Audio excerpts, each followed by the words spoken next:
সূরা ফাতিহা ইমামের সামনে পড়তে হবে কি হবে না? কোরআন হাদিস যদি বাদও রাখেন, পেছনে রাখেন, পেছনে বলতে সেই পেছনে নয়, মানে যদি আপনি 4 ইমামের কথাই নেন, ইমাম আবু হানিফা রাহিমাহুল্লাহ তিনি বলেছেন ইমামের পেছনে মুক্তাদি সূরা ফাতিহা পড়বে না। কে বলেছেন? ইমাম আবু হানিফা রাহিমাহুল্লাহ। ইমাম শাফি বলেছেন ইমামের পেছনে মুক্তাদি সূরা ফাতিহা পড়বে ওয়াজিব। কি বলেন তো? ওয়াজিব। ইমাম আহমদ বলেছেন এটা সুন্নাত। ইমাম মালিক রাহিমাহুল্লাহ বলেছেন শুনতে পেলে পড়বেন না, আর না শুনতে পেলে পড়া যাবে না। তার মানে বোঝা গেল 4 ইমামের মধ্যে 3 ইমাম তারা কি বলছে? ফাতিহা পড়তে হবে। কি বলছে? 4 মাযহাবের 3 মাযহাব বলছে পড়তে হবে। ইমাম আবু হানিফা রাহিমাহুল্লাহ বলছেন পড়ার প্রয়োজন নেই। তবে ইমাম আবু হানিফার 2 জন উস্তাদ, 2 জন ছাত্র তারা বলছে পড়তে হবে। যেমন ইমাম মোহাম্মদ হাসান বিন সাইবানি হেদায়া ইসলামিক ফাউন্ডেশন 69 পৃষ্ঠা এর শেষে বলছেন ইমাম আবু হানিফা রাহিমাহুল্লাহর ছাত্র যে ইমামের পেছনে মুক্তাদি সূরাতুল ফাতিহা পড়বে এটা মুস্তাহাসানা, সতর্কতামূলকভাবে উত্তম। শাইখুল ইসলাম আব্দুল্লাহ ইবনুল মুবারক ইমাম আবু হানিফার আরেকজন ছাত্র, তিনিও বলছেন পড়তে হবে।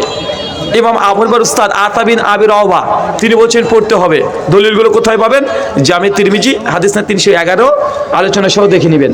তার মানে বোঝা 4 ইমামের 3 ইমাম বলছে ফাতিহা পড়তে হবে, ইমাম আবু হানিফা বলছে পড়তে হবে না, তবে তার 2 জন উস্তাদ 2 জন ছাত্র বলছে পড়তে হবে। ইমাম আবু হানিফা বলে এখানে একা পড়ছেন, বলছে পড়তে হবে না। এখন বলেন তো আপনারা কোনটা বেশি তাহলে মজবুত?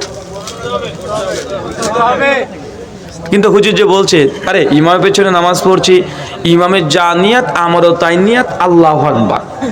তো ইমামই তো পড়ছে, আমরা ইক্তেদা করছি ইমাম সাহেবের, তো ইমাম পড়লেই আমাদের মুক্তাদিদের পড়া হয়ে যাবে, তাই বলছেন না ভাইজান?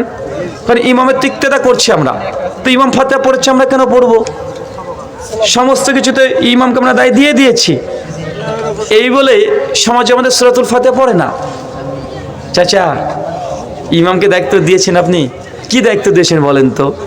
আপনি যখন ওই যে জায়নামাজে দাঁড়াচ্ছেন, এটা বানোয়াট দোয়া আছে, ওটাও পড়ছেন আপনি, ইমামও পড়ছে, ইমামও বানোয়াট নিয়াত পড়ছে, আপনিও পড়ছেন। ইমাম সাহেব বলছে আল্লাহু আকবার, আপনিও আল্লাহু আকবার বলে নামাজে ঢুকছেন। ইমাম সাহেব সানা পড়ে, আপনিও সানা পড়েন, পড়ছেন না ভাইজান? ইমাম সাহেব যখন রুকুতে যাচ্ছে তাসবিহ পড়ছে, আপনি মুক্তাদিও তাসবিহ পড়ছেন।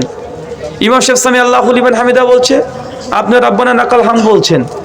ইমাম সাহেব আত্তাহিয়াতুর বৈঠকেতে গিয়ে আত্তাহিয়াতু পড়ছে, আপনি পড়ছেন। ইমাম সাহেব দুরুদ পড়ছে, আপনি পড়ছেন। ইমাম সাহেব মাসুরা পড়ছে, আপনি পড়ছেন।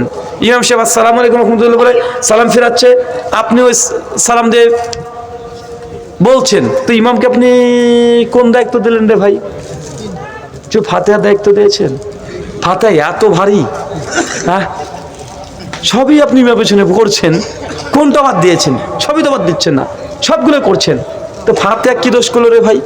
আল্লাহ নবী বলছে লা সালাতা লিমান লাম ইকরা বিফাতিহাতিল কিতাব, যে ব্যক্তি নামাজ পড়েছে ফাতিহা পড়েনি তার নামাজ হয়নি।